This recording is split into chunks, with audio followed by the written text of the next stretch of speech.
Pour it! Pour it now! Stone! The command ripped through the thunder, louder than the storm hammering against our hard hats. I stood knee-deep in freezing sludge, the floodlights blinding me, staring down at a death sentence. It wasn't just a crack in the rebar cage of the support pillar. It was a jagged, structural wound that screamed danger. My name is Caleb Stone. I'm 29 years old, a structural engineer, and the shadow owner of the city's largest infrastructure empire. But on that night, 10 years ago, I was just a shivering 19-year-old mud runner, a nobody trying to survive on minimum wage. I said pour the concrete, Stone! Foreman Grant Ward screamed, storming through the muck. He looked like a madman, his face purple with rage. We were behind schedule on the summit tower, and Ward didn't care about safety.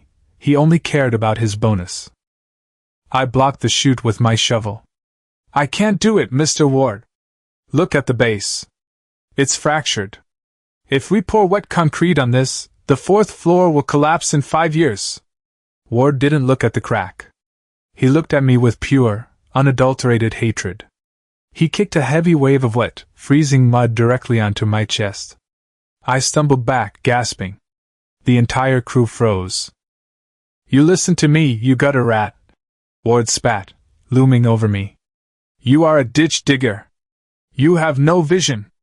You don't think, you obey. You will die in this mud working for men like me. Get out of my sight. You're done. The humiliation didn't end when I walked off the site. It followed me like a shadow. I trudged 5 miles home in soaked boots, the mud drying into a heavy, gray crust on my skin. I didn't just lose a paycheck that night, I lost my future in the industry. Grant Ward made sure of that. The next morning, I went to the Union Hall. I went to 3 different construction sites. The response was always the same. The hiring managers would look at my ID, make a quick phone call, and their expressions would harden. We don't hire troublemakers, one foreman told me, slamming the trailer door in my face. Ward told us about you. Said you're insubordinate. Go flip burgers, kid. I was blacklisted. For 8 months, I lived in a basement apartment that smelled of rust and mildew. The heating was broken, so I slept in my winter coat. I was starving, literally. I lived on a single packet of instant noodles a day, rationing the broth just to feel something warm in my stomach. Every night, staring at the water-stained ceiling, I heard Ward's voice echoing in the dark. You have no vision. The anger didn't fade, it calcified. It became a cold, hard rock in my gut. I wasn't going to die in the mud. I was going to master it. I took a job washing dishes at a diner, working double shifts, saving every single penny for a plan that seemed impossible. I stopped looking for labor jobs. If the industry was run by men like Ward, men who cut corners and risked lives for profit, then I had to become something they feared. I had to become their boss. I enrolled in night school for structural engineering. My life became a grueling cycle of exhaustion. From 6 a.m. to 4 p.m., I scrubbed grease off plates and mopped floors. From 5 p.m. to midnight, I was in the library, burying myself in physics, calculus, and materials science. I learned the tensile strength of steel alloys. I memorized the chemical curing process of concrete. I learned exactly why that pillar at the summit tower was a ticking time bomb. When I graduated top of my class, I didn't apply to the big firms. I knew they were part of the good old boys club that Ward belonged to. Instead, I founded Titan Infrastructure. I started with nothing but a laptop and a terrifying amount of debt. My business model was simple, radical transparency. I promised clients zero safety compromises and proved it with digital logs of every bolt and beam. In a city crumbling from corruption, Titan was a breath of fresh air. But I stayed invisible. I was the ghost CEO. I hired a sharp, charismatic vice president named Sienna to handle the meetings and the press. I stayed in the back office, reviewing plans, ensuring perfection, and waiting. I knew eventually, the rot in the city would expose itself. Fast forward 10 years. The gamble had paid off beyond my wildest dreams. Titan Infrastructure had just secured the contract for the Skypoint Spire, a $500 million skyscraper that would stand as the jewel of the city. We weren't just a company anymore, we were the gold standard. I stood in my office on the 50th floor of the Titan HQ. The glass walls offered a panoramic view of the skyline I was helping to build. I wore a tailored Italian suit, and my bank account held more zeros than I could count. I was fit, sharp, and untouchable. But I wasn't at peace. Every time I looked out the window, my eyes drifted toward the summit tower in the distance. It stood tall and shiny, hiding its secret.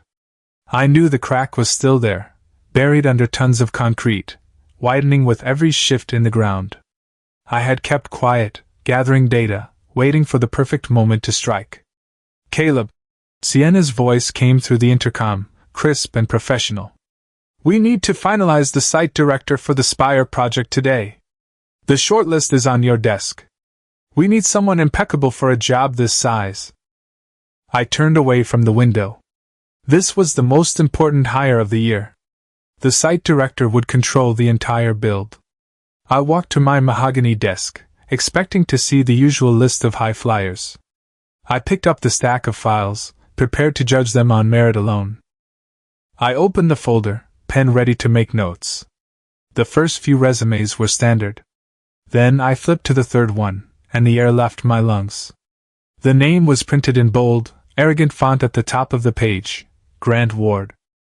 I stared at the paper, my hand trembling slightly, not from fear, but from a surge of adrenaline. I read the details. It was a desperate resume. Ward had bounced between 4 companies in 6 years. The industry gossip was that his projects were nightmares of budget overruns and failed inspections. He was drowning. He was applying for the Spire job because he needed the massive salary to save his own house from foreclosure. He had come to the one place that could save him, completely unaware that the ghost seal was the boy he had kicked dirt on a decade ago. A cold, calculated smile spread across my face. This wasn't just a coincidence. It was fate delivering justice on a silver platter. I hit the intercom button. Sienna, I said, my voice dropped dead serious. Schedule an interview for Grant Ward. Bring him in tomorrow at 9 a.m. Ward? Sienna asked, sounding hesitant.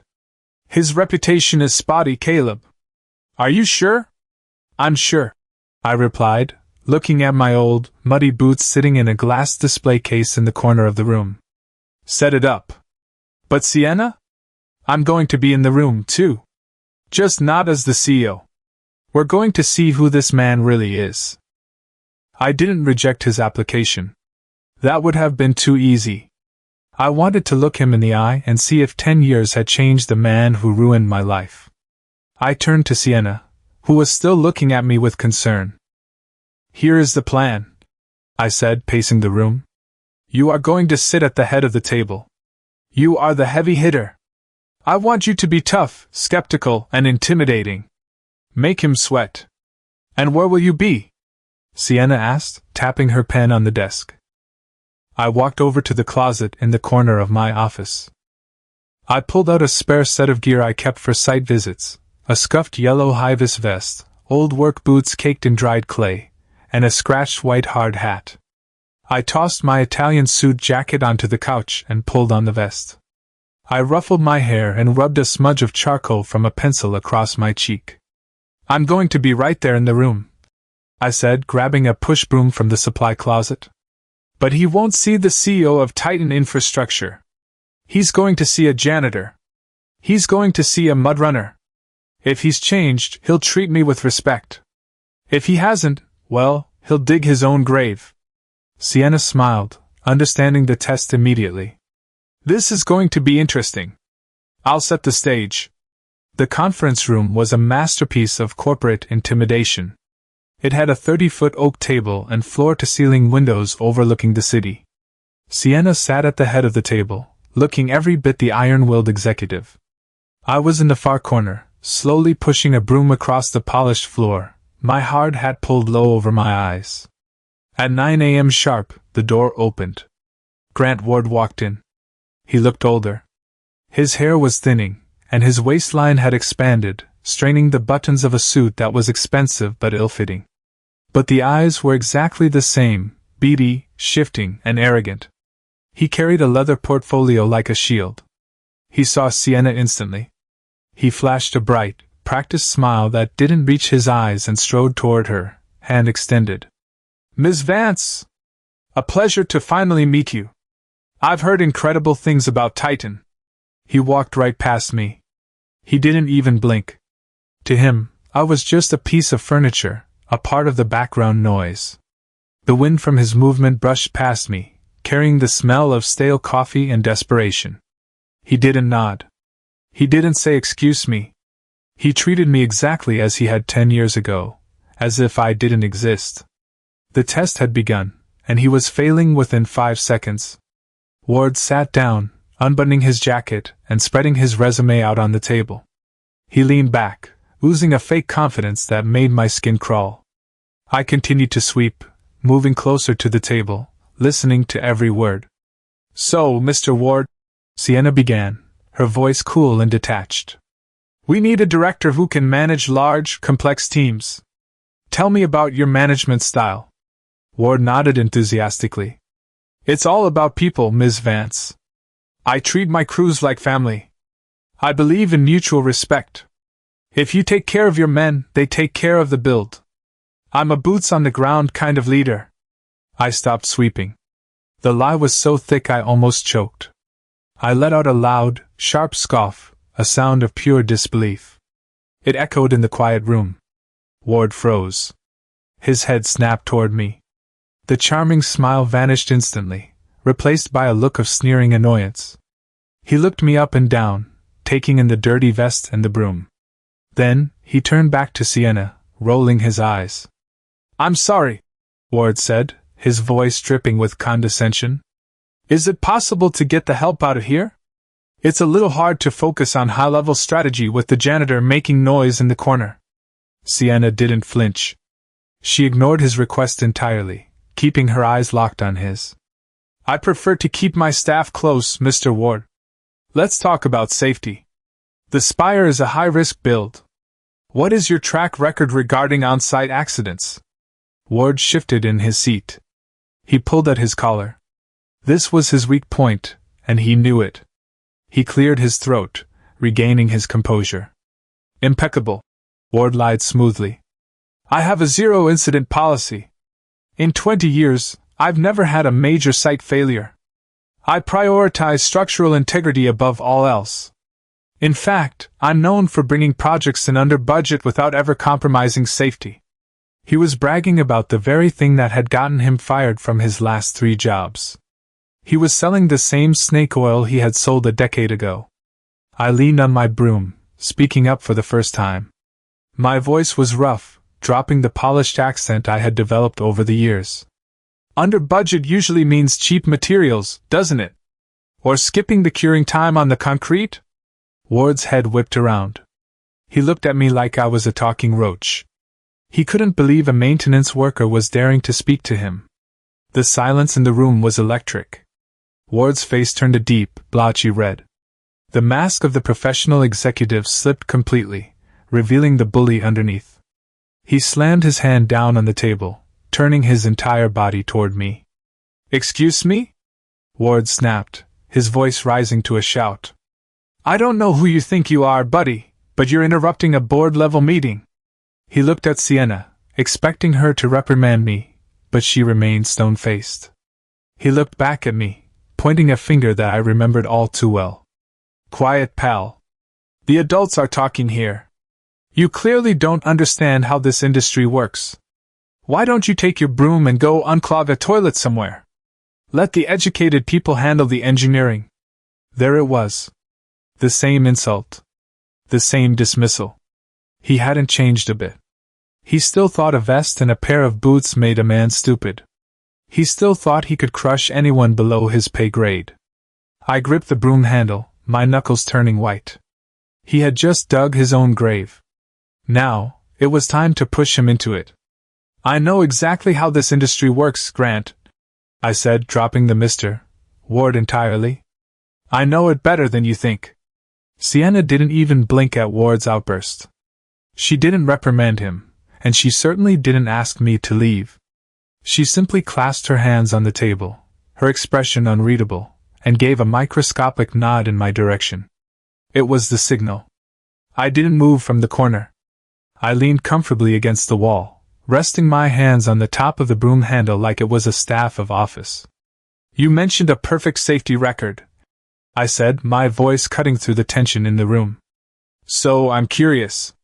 What about the Summit Tower job in 2015? Specifically, the support pillar in the northeast quadrant of the parking structure. Did you stay under budget on that pour, too? Ward went rigid.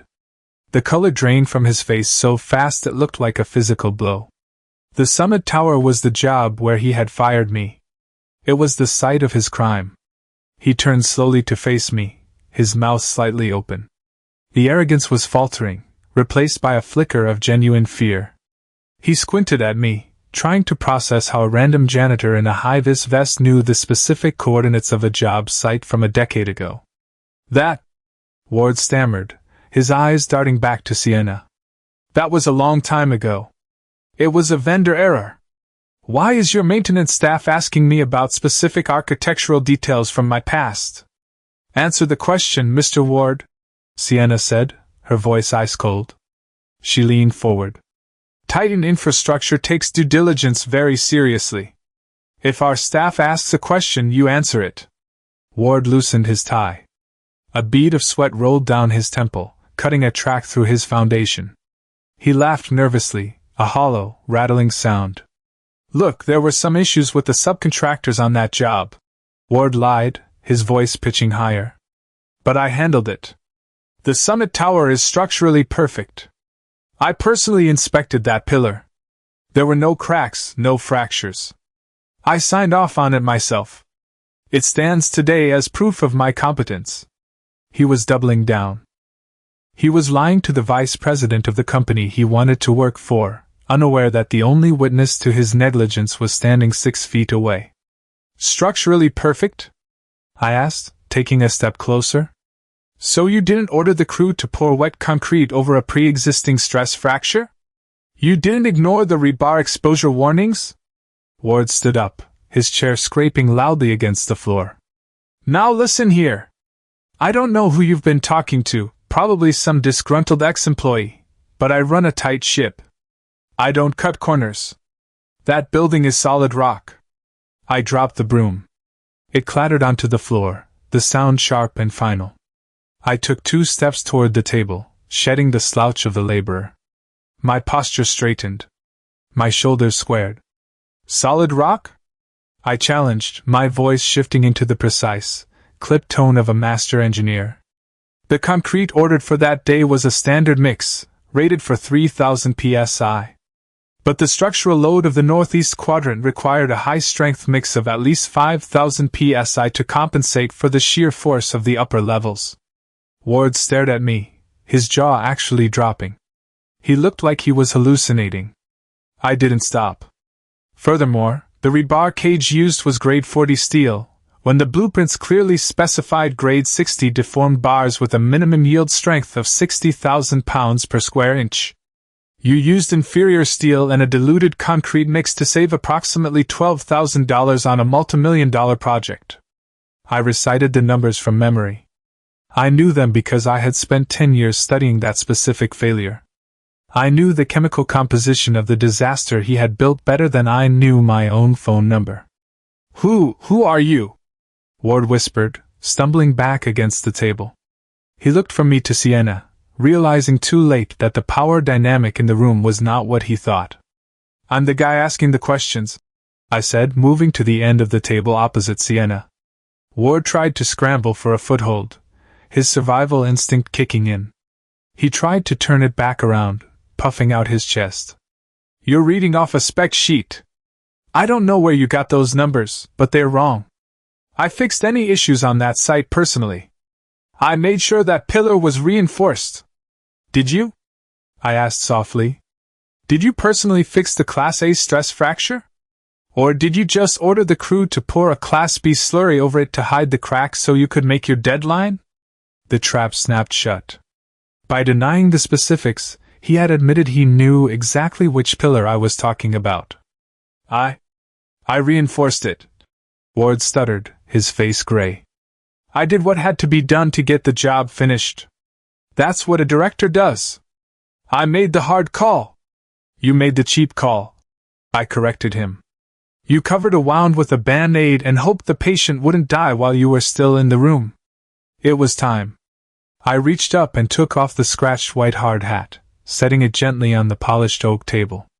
I pulled off the cheap safety glasses and tossed them beside the hat. Finally, I took a handkerchief from my pocket and wiped the smudge of charcoal dirt off my cheek. I ran a hand through my hair, pushing it back, and looked Grant Ward dead in the eye. "Hello, Grant," I said. The silence stretched, heavy and suffocating. Ward squinted, his brain frantically trying to connect the dots. He looked at the man in the vest, then at the confident executive standing before him. He looked for the 19-year-old boy he had destroyed in the rain. Then it hit him. His eyes went wide, the pupils dilating in shock. He took a stumbling step back, gripping the back of his chair for support. His mouth formed a word, but no sound came out at first. "Stone?" he wheezed, his voice trembling. "Caleb. Stone? You didn't recognize me," I said, my voice calm. "You never looked at my face back then, did you? You only saw the mud on my boots." I pulled out the chair at the head of the table, the CEO's chair, and sat down. "Sit down, Grant. We have a lot to discuss." It takes a moment for the human brain to rewrite history, and I watched Grant Ward's brain short-circuit in real time. He stared at me, his eyes bouncing between the dirty vest I was wearing and the CEO's chair I was sitting in. The color didn't just drain from his face, it vanished, leaving him looking like gray putty. "This isn't possible," Ward whispered, his voice cracking. He looked at Sienna for help, but she was just taking notes, her face a mask of grim satisfaction. You're the kid. The mud runner. I fired you." "You did," I agreed, leaning back and crossing my arms. "You fired me for trying to save a building you were actively trying to sabotage." Ward's legs gave out. He collapsed back into his chair, the leather squeaking under his weight. He looked small. The imposing, loud-mouthed foreman who had terrorized crews for decades was gone. In his place was a terrified man realizing he had walked into a lion's den wearing a stake necklace. "I didn't know," he stammered, wiping sweat from his upper lip. "Caleb, I swear I didn't know it was you.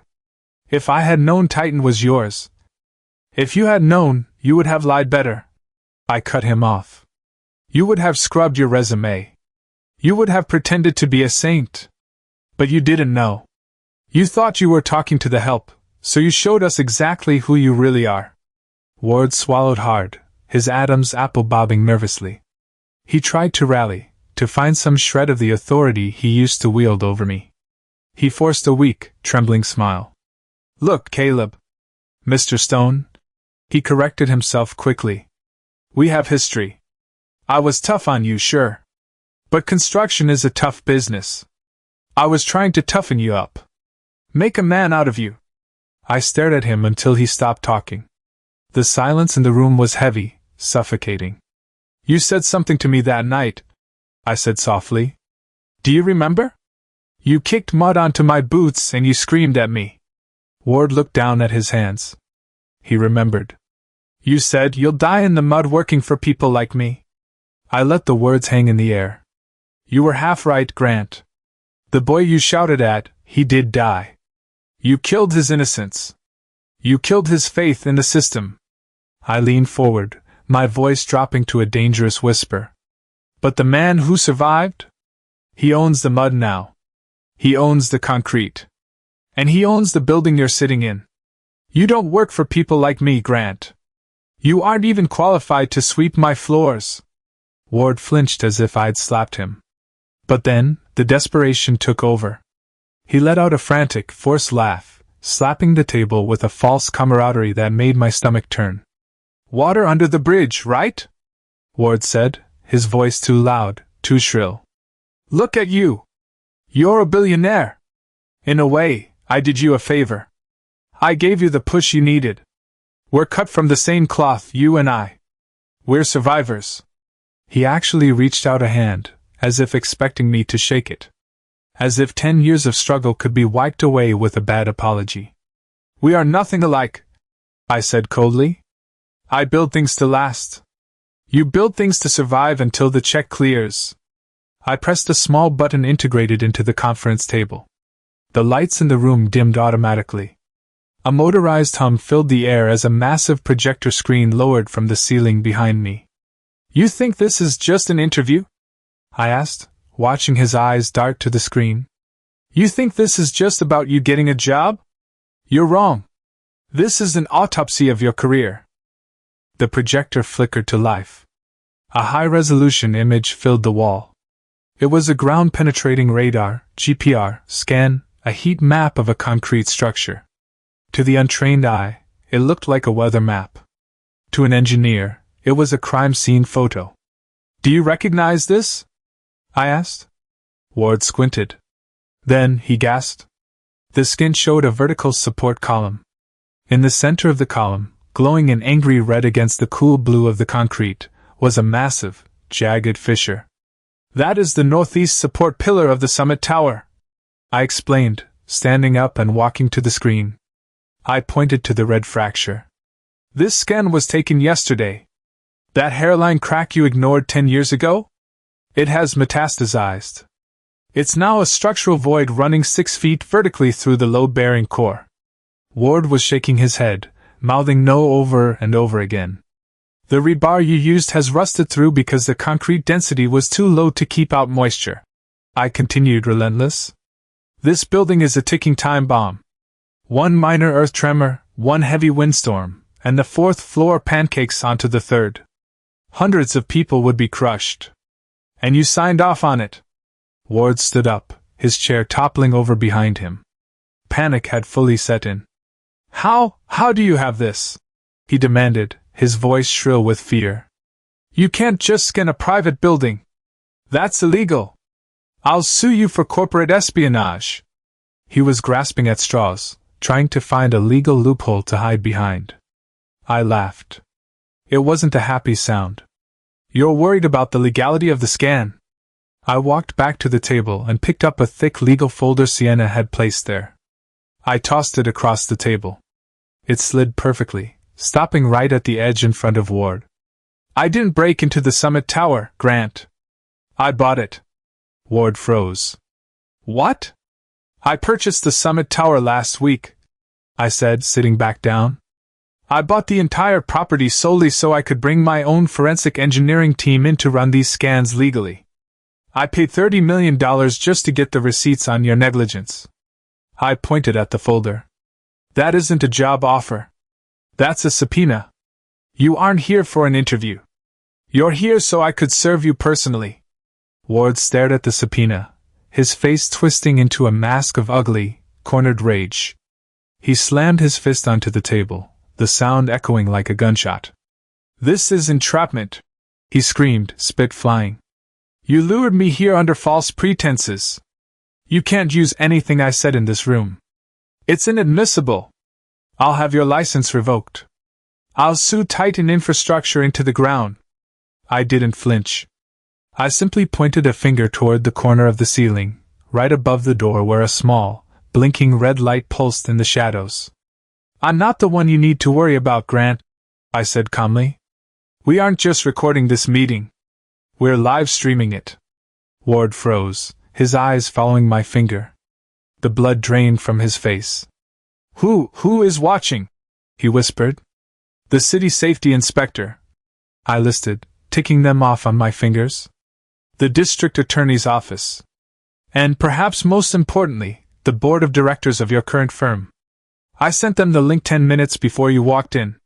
They just watched their director of operations admit to falsifying safety records and covering up a Class A fracture.